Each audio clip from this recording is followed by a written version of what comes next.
नमस्कार, स्वागत है आप सभी का म्यूचुअल फंड हेल्पलाइन में। आपके साथ मैं हूं स्वाति। आप शेयर बाजार में सीधे निवेश नहीं करना चाहते हैं लेकिन एफडी और बैंक सेविंग अकाउंट से ज़्यादा रिटर्न की चाहत रखते हैं तो आपके लिए म्यूचुअल फंड एक बहुत ही बढ़िया विकल्प है। म्यूचुअल फंड में आप अपने हर छोटे बड़े लक्ष्य के लिए निवेश कर सकते हैं और निवेश की सही स्ट्रैटेजी अपनाकर अच्छा खासा मुनाफा भी कमा सकते हैं।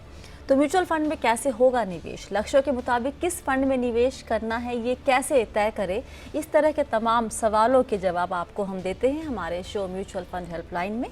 शुरू करते हैं आज का शो और देखते हैं कि आज के शो में खास क्या है। महज 18 साल की उम्र में अगर निवेश की शुरुआत कर रहे हैं तो कहां से शुरुआत करना आपके लिए बेहतर होगा। स्टॉक्स के मुकाबले म्यूचुअल फंड में फायदा दिखने में ज्यादा वक्त क्यों लगता है? क्या डिस्ट्रीब्यूटर का कमीशन टोटल एक्सपेंस रेशियो का हिस्सा होता है? और फंडनामा में इस हफ्ते ईएसजी फंड क्या होते हैं और क्या है इस पर हमारे गेस्ट की राय।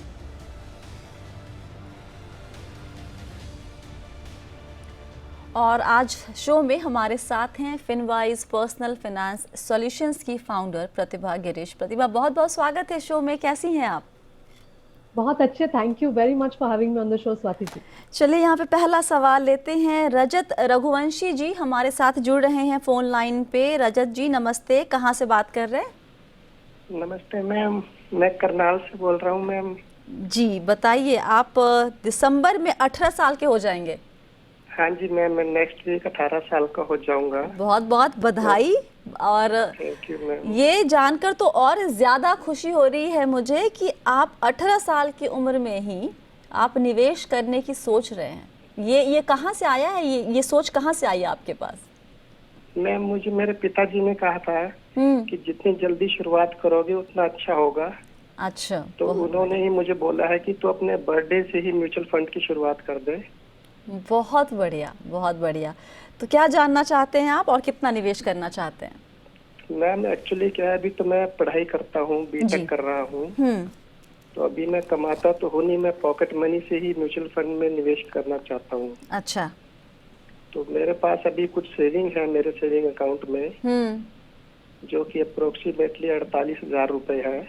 बहुत बढ़िया। तो उससे मैं मैम अपना 3,000 रुपए की मंथली एसआईपी के थ्रू निवेश स्टार्ट करना चाहता हूँ।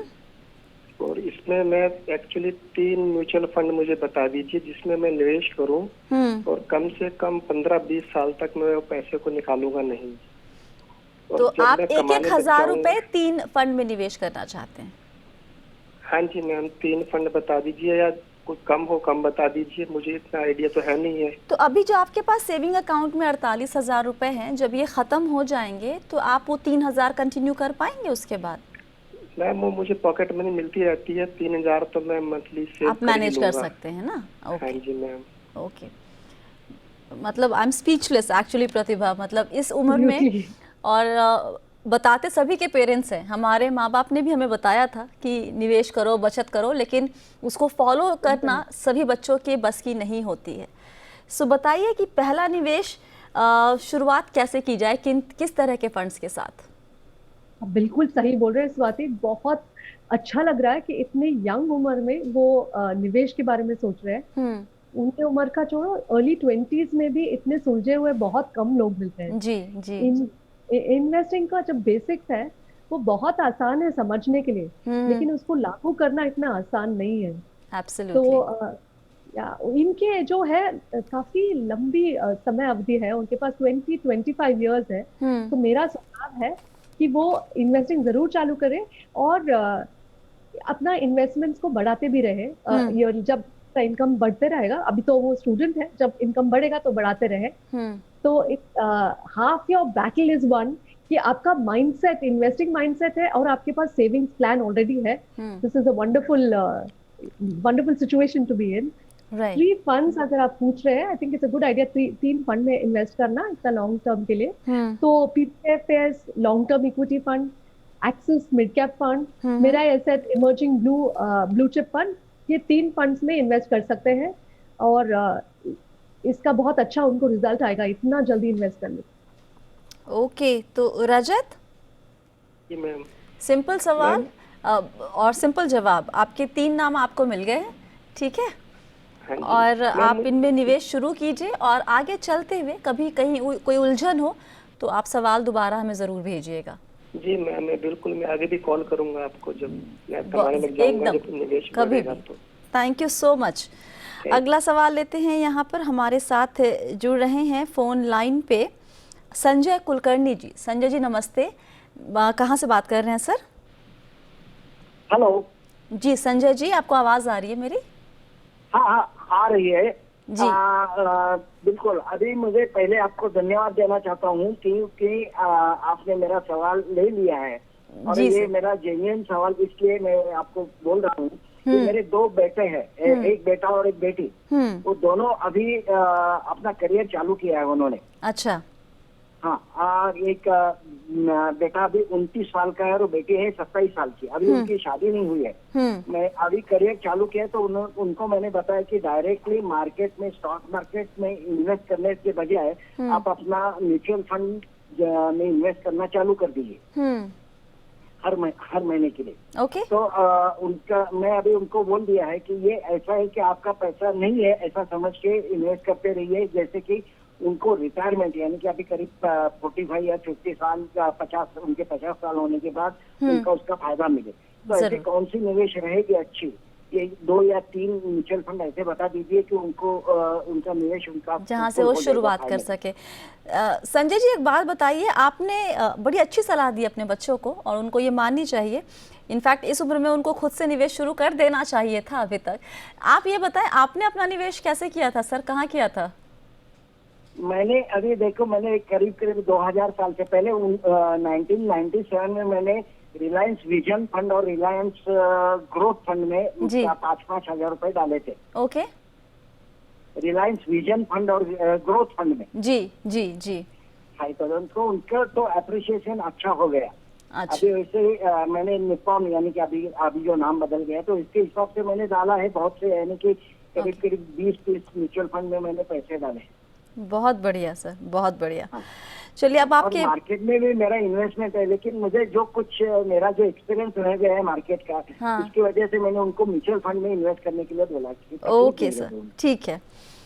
ओके, तो यहाँ पर भी 3 नाम की जानना चाहते हैं। बेटा 29 साल का है, बेटी 27 साल की, लंबे वक्त का नजरिया, वही 3 नाम यहाँ पर फिर से, या फिर कुछ अलग ऑप्शन देंगे आप प्रतिभा? अलग ऑप्शंस भी देंगे, लेकिन आज आप देख रहे हैं कि काफी यंग पीपल इन्वेस्ट करना चाह रहे हैं इतना अर्ली करियर में। लॉन्ग टर्म गोल, वो भी रिटायरमेंट जैसे गोल्स का इन्वेस्ट करना काफी लोग सोचते नहीं है। कंपाउंडिंग जो चीज है उसके लिए अगर आप समय दे दें तो वो एकदम मैजिकल रिजल्ट आपके सामने आएगा। Absolutely. और 29 इयर्स में स्टार्ट करके रिटायरमेंट तक अगर वो इन्वेस्ट करते रहेंगे तो इसका नतीजा बहुत अच्छा होगा। और इनके फादर का सलाह मानना इनके लिए मतलब बहुत अच्छा होगा लॉन्ग टर्म में। मेरा मानना है कि जो पहले 3 फंड दिया था बहुत अच्छे हैं, उसी में कर सकते हैं। अगर और चॉइस चाहिए तो axis blue chip fund, Invesco contra fund, ये भी कंसिडर कर सकते हैं। तो ये आपने जो ऑल्टरनेटिव दिया है, मतलब पहले के 3, और सॉरी मैंने आपका जो आखिरी नाम आपने बताया वो मैं सुन नहीं पाई। Invesco contra fund. Okay, why contra fund? Contra fund में इट्स जैसे कॉन्ट्रा बट वैल्यू और ग्रोथ दोनों का ऑप्शंस है इसमें। It's not just contra. इसके लिए इसका रिजल्ट हमेशा से ही अच्छा आया है एंड उनका स्ट्रैटेजी, उनका थिंकिंग अच्छा है। Okay, alright. तो कुलकर्णी सर, आपके सामने ऑप्शंस आपको हमने दे दिए हैं। इसमें से आप कोई भी 3 फंड जो लक्ष्य आप चाहते हैं निवेश करना 5000 से 10,000 रुपये, आप इनमें अपने बच्चों को कह सकते हैं निवेश शुरू कर लें अपना। अगला सवाल हम लेते हैं, मैं वो निशांत ने अपना सवाल ईमेल के ज़रिए भेजा है। बहुत ही इंटरेस्टिंग सवाल है। दोनों ही जगह निवेश करते हैं वो, इक्विटी में भी डायरेक्ट और म्यूचुअल फंड में भी। उन्होंने नोटिस किया है कि जब गिरावट होती है और उसके बाद बाज़ार में करेक्शन आता है तो स्टॉक में करेक्शन ज़्यादा जल्दी दिखाई देता है, म्यूचुअल फंड में उस तरीके से वो करेक्शन दिखाई नहीं देता है। ऐसा क्यों होता है? और शायद इसलिए बहुत सारे लोग चाहते हैं कि स्टॉक में निवेश करें और फट से वहाँ पैसे बन जाएंगे, अगर करेक्शन गिरावट हुई भी तो वहाँ पे जो रिकवरी है वो जल्दी से देखने को मिल जाएगी। एक लालच वहाँ पर आ जाता है इक्विटी को लेके, डायरेक्ट इक्विटी में निवेश को लेके। क्यों होता है कि म्यूचुअल फंड में भी हालांकि इक्विटी है प्रतिभा, लेकिन यहाँ पर स्लो रिकवरी क्यों दिखती है हमें? मुझे ये नहीं समझ में आ रहा कि वो कौन से स्टॉक्स की बात कर रहे हैं। ये स्टॉक्स में भी लीडर्स भी है, लगार्ड्स भी है जी। स्टॉक सिलेक्ट करते वक्त ये ध्यान रखना चाहिए कि आप अगर गलत स्टॉक सिलेक्ट कर लिया तो मार्केट का रिकवरी भले ही हो जाए, इतना तेजी से आपका स्टॉक ऊपर नहीं बढ़ेगा जी। और जैसे आपने बताया और हम सब जानते हैं, म्यूचुअल फंड्स भी एक स्टॉक्स का पोर्टफोलियो या बंडल है और जैसे वो अंडरलाइंग स्टॉक्स का रिकवरी होगा तो म्यूचुअल फंड में भी वही रिटर्न दिखेंगे। थोड़ा आपका रिस्क मिनिमाइज हो जाता है क्योंकि आप पे जिम्मेदारी नहीं है कि आप करेक्ट वाला स्टॉक्स को चुने। अगर आपने गलत वाला चुन लिया तो हो सकता है आपका रिकवरी इतना फास्ट ना हो। और ये भी बहुत जरूरी है कि म्यूचुअल फंड्स कौन सा सिलेक्ट करें, ना सिर्फ स्टॉक। म्यूचुअल फंड सिलेक्ट करते वक्त ये ध्यान जरूर रहे कि आप पास्ट परफॉर्मेंस के ऊपर ना सिलेक्ट करें। उसके लिए ये समझ के लिए कि मैंडेट क्या है म्यूचुअल फंड का, कौन से थीम में इन्वेस्ट कर रहे हैं, अच्छे को हैं कि नहीं। अगर ये चॉइस आपका अच्छा रहेगा तो उतना ही जितना अंडरलाइन स्टॉक्स रिकवर करेंगे उतना तेजी से म्यूचुअल फंड भी जरूर रिकवर करेंगे। और साथ ही ये भी कि एक स्टॉक शायद जल्दी रिकवर करता हुआ दिख सकता है आपको, लेकिन म्यूचुअल फंड में सिर्फ एक स्टॉक नहीं होते हैं, वहाँ पर करीब 30, 40, 50 किसी भी एक डाइवर्सिफाइड फंड में इतने स्टॉक्स होते ही हैं। अब इसमें से कुछ अच्छा करेंगे और कुछ ख़राब जब करते हैं और सबकी चाल एक साथ आगे पीछे नहीं होती है, तो इसलिए आपको रिटर्न में हमेशा वो गैप जो है वो देखने को मिलेगा। इक्विटी स्टॉक्स आप डायरेक्ट इक्विटी में करते हैं या फिर जब म्यूचुअल फंड में करते हैं तो निशान जी बताएं। एक और बात है कि जब जो अच्छा स्टॉक कर रहा है उसी पे हमारा ध्यान जाता है तो हमें लगता है हम 4 अच्छे स्टॉक परफॉर्मेंस को ही कंपेयर करते हैं। वो जो नहीं अच्छा कर रहा है वो नजरअंदाज कर देते हैं। तो ये म्यूचुअल फंड सबको साथ इकट्ठा लेके चल रहा है, इसलिए हम देखते ही नहीं कि जो स्टॉक्स नहीं परफॉर्म कर रहे हैं उनका क्या हाल। जी। चलिए वक्त है कि छोटे से ब्रेक का। ब्रेक के बाद हम कुछ और सवाल लेंगे और जवाब देने की कोशिश हम पूरी करेंगे। आप बने रहिए म्यूचुअल फंड हेल्पलाइन के साथ।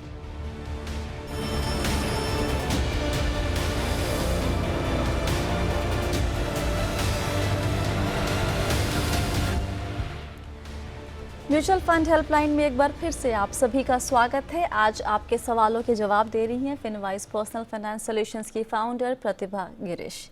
अगला सवाल लेते हैं संजय कपूर का सवाल। ईमेल के ज़रिए भेजा है, उन्होंने लिखा है कि जब वो म्यूचुअल फंड में निवेश करते हैं किसी ब्रोकर के ज़रिए तो वो कमीशन चार्ज करते हैं, तो क्या ये कमीशन उनके टोटल एक्सपेंस रेशियो का जो म्यूचुअल फंड का TER होता है उसका हिस्सा है या फिर नहीं?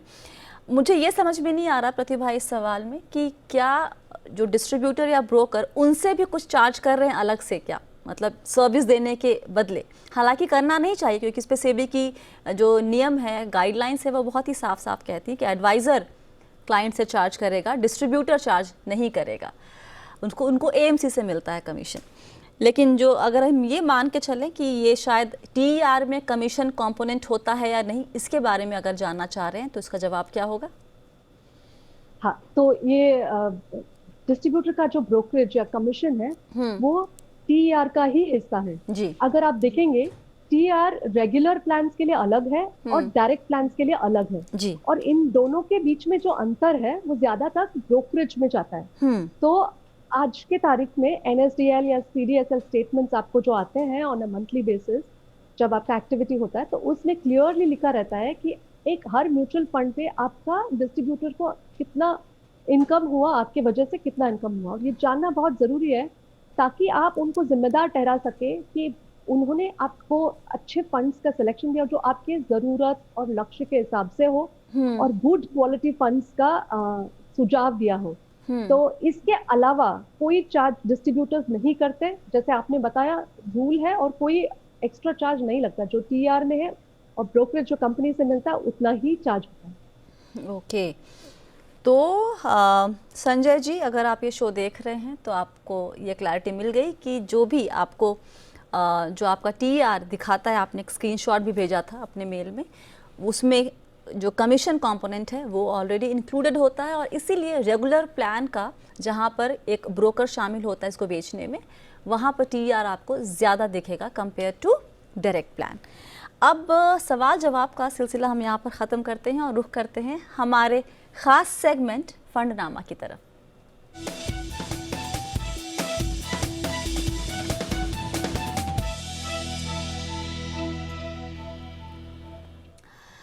आप सुनते होंगे कुछ हर महीनों या सालों पर कुछ नई थीम म्यूचुअल फंड में उभर कर सामने आती है और एकाएक बहुत सारे फंड हाउस उसी थीम के आसपास अपनी स्कीम लॉन्च करने लगते हैं। वैसी एक थीम जो अभी भारत में, हमारे देश में बहुत ज़्यादा सुनने को मिल रही है वो है ESG फंड्स की। अब ये है क्या, नई चीज़ हमें सुनने को मिल रही है, इसके पीछे की सोच क्या है, किस तरह के निवेशक को इसमें निवेश करना चाहिए या फिर नहीं करना चाहिए। आज हम इस पूरे हफ्ते सारे एक्सपर्ट्स हैं, हम उनकी राय लेंगे, उनका नज़रिया सुनेंगे ESG फंड के ऊपर। आज हम प्रतिभा से पूछ लेते हैं। प्रतिभा, बताइए कि ये ESG फंड ये है क्या, इसके पीछे की सोच क्या है? ESG फंड्स विश्व भर में काफी फेमस है और अभी हमारे कंट्री में भी बहुत उसकी तरफ इंटरेस्ट दिखाई दे रहा है। ESG मतलब एनवायरमेंट, सोशल और गवर्नेंस। इन फंड में अगर आप निवेश करेंगे तो फंड मैनेजर उन कंपनियों में इन्वेस्ट करते हैं जो पर्यावरण की तरफ अपना जिम्मेदारी निभाए, उनका सामाजिक जवाबदारी निभाए और उनके गवर्नेंस या शासन अच्छी तरह से करे। ये लेकिन एक सब्जेक्टिव है क्योंकि कौन से कंपनीज ESG है ये सब्जेक्टिव है। बहुत अच्छे पॉपुलर वेबसाइट्स में ESG स्कोर जरूर देते हैं जो म्यूचुअल फंड्स के लिए भी है और इंडिविजुअल स्टॉक्स के लिए भी ESG स्कोर्स होते हैं। लेकिन मेरा मानना है कि ESG का जो फैक्टर्स है ये बिल्कुल कोर है इन्वेस्टिंग में। कोई भी अच्छे फंड मैनेजर को आप देखेंगे तो ये उनके इन्वेस्टिंग फिलॉसफी का कोर होगा। और दूसरी बात, market is a great leveller.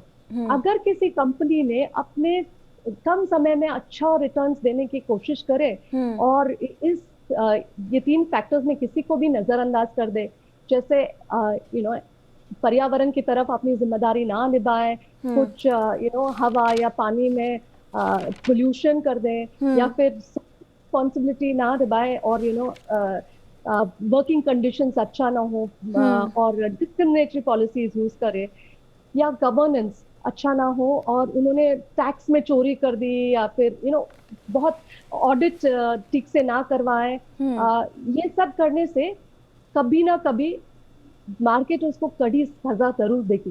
तो ये अच्छे परफॉर्मेंस नहीं रहेंगे। तो हर फंड मैनेजर जो भी अच्छा परफॉर्म कर रहे हैं फंड मैनेजर, उनके कोर फिलॉसफी में ESG के सारे फैक्टर्स हैं। तो अगर आप गुड क्वालिटी फंड्स को सिलेक्ट करें तो ESG का अपने आप उसमें it becomes a part of it. तो ESG फंड्स उन लोगों के लिए, जैसे आपने बोला किसको अच्छा कॉन्सेप्ट है, लेकिन ये कॉन्सेप्ट तो बहुत जरूरी है इन्वेस्टिंग सक्सेस के लिए। जिनको निजी तौर पे कुछ प्रेफरेंसेस होते हैं, जैसे वो सिगरेट कंपनी में इन्वेस्ट नहीं करना चाहते या शराब की कंपनी में इन्वेस्ट नहीं करना चाहते या फिर शरिया कंप्लायंट कंपनीज में इन्वेस्ट करना चाहते हैं, उनके लिए ये अच्छा चॉइस है। बाकी के लिए अगर गुड क्वालिटी इक्विटी स्टॉक्स में इन्वेस्ट करें तो ESG का अपने आप वो सारे फैक्टर्स उसमें आ जाते हैं, तो अलग से ESG फंड इन्वेस्ट करने की जरूरत नहीं है। हालांकि इसके बिना इन्वेस्टिंग सक्सेस, ये फैक्टर्स अगर आप देखेंगे नहीं तो इन्वेस्टिंग में सक्सेस पाना बहुत ही मुश्किल है। तो फंड मैनेजर का आप बात सुनेंगे तो पता चल जाएगा। तो आप कह रहे हैं कि any which way fund manager या किसी भी फंड हाउस का जो कोर होता है वो ESG के ही आधार पर होता है, उनको ये फॉलो करते हैं, राइट? और जिसका भी सस्टेनेबल सक्सेस हुआ है डेफिनेटली फॉलो करते हैं, उसके बिना हो ही नहीं सकता। ओके, तो अब ये बताएं कि अब जब ऑलरेडी वो फॉलो करते हैं और आपने भी कहा कि अलग से ESG फंड फिर क्यों लॉन्च करना, तो फिर ये तो निवेशक एक कंफ्यूज ही हो जाएगा ना कि जब वो ऑलरेडी एक फंड हाउस के तौर पे इसको फॉलो कर रहा है तो जो बाकी उसके फंड्स हैं वो भी, वहाँ पे जो स्टॉक्स होंगे वो भी शायद इन्हीं मानकों पे या इसी पैरामीटर पे चुनकर लिए गए होंगे अपने पोर्टफोलियो में।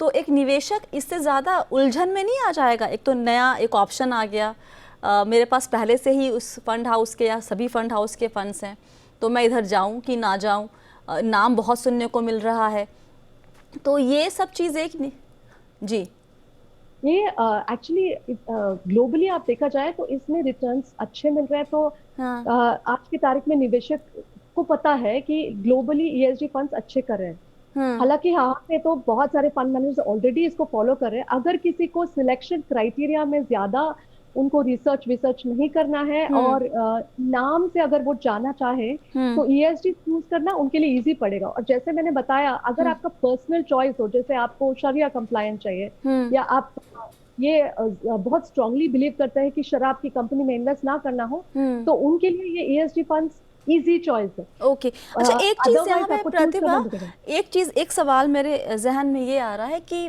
वो जो क्राइटेरिया बनाते हैं कि ये जो कंपनियां हैं वो ईएसजी के दायरे में आती हैं और इसलिए मैं इन कंपनियों को इस फंड में लूँगा, ये जो क्राइटेरिया है वो कोई स्टैंडर्ड क्राइटेरिया उसके लिए है, कोई फिल्टर लगाया गया है, या फिर हर फंड हाउस अपने हिसाब से ईएसजी फंड का सिलेक्शन कर रहा है या स्टॉक्स का सिलेक्शन कर रहा है? हाँ, जैसे मैंने बताया वो सारे स्टॉक्स का ईएसजी स्कोर होता है, लेकिन स्टैंडर्डाइज्ड है ये नहीं है, सब्जेक्टिव है। तो कौन सा ईएसजी स्कोर वो फॉलो कर रहे हैं, कहाँ से, ये थोड़ा सब्जेक्टिव है। पर there is an ESG score, उसको फॉलो करके ही, अगर वो मैंडेट है उनका ईएसजी, तो ईएसजी फॉलो करके ही वो स्टॉक्स पिक करेंगे। और ये स्कोर कौन देता है, कहाँ से आता है? ईएसजी स्कोर मॉर्निंगस्टार जैसे वेबसाइट्स में पब्लिश होता है। इनका सोर्स एग्जैक्टली कौन सा फंड फॉलो करते हैं इसका मुझे खबर नहीं। ओके, ऑलराइट, ओके, बहुत बहुत शुक्रिया प्रतिभा आज सभी सवालों के जवाब देने के लिए। Thank you so much Ravi. और आप चाहते हैं कि आपके सवाल के जवाब हमारे एक्सपर्ट्स दें, तो आपको करना क्या है? करना ये है कि आपको सवाल भेजना है। सवाल कहाँ भेजना है, डिटेल्स आपकी स्क्रीन पर है। जब भी आप सवाल भेजते हैं तो प्लीज़ अपना नाम और नंबर तो ज़रूर लिखिए, साथ ही कभी कभी हमें फीडबैक भी दे दिया करें कि आपको शो कैसा लगा, क्या अच्छा लगा, क्या अच्छा नहीं लगा, कहाँ पर हमें इम्प्रूव करने की ज़रूरत है। फ़िलहाल के लिए इतना ही आज के शो में। आप सभी बने रहिए जी बिज़नेस के साथ। नमस्कार।